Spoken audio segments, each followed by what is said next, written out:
Hey everyone, welcome back to ByAmbition. In today's quick tutorial, I'm going to show you how to clear cookies in Safari on your Mac. So let's get right into it. Step 1, go ahead and open up Safari on your Mac, which I already have right here. Step 2, in the top left corner of your screen, click Safari and click Settings.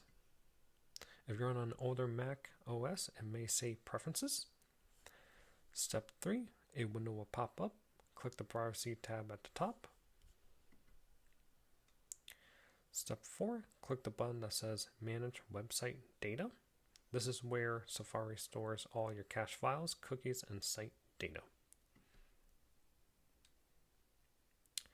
Step 5, you'll see a list of all websites storing data.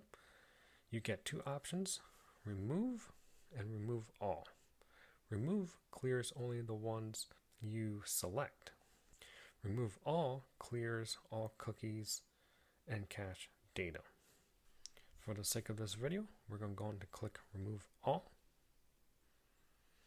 Once you have selected the option you prefer, click Done. And that's it. You have cleared your Safari cookies on your Mac. If this helped you out, hit the like button and subscribe to ByAmbition. Thanks for watching, and I'll see you in the next video.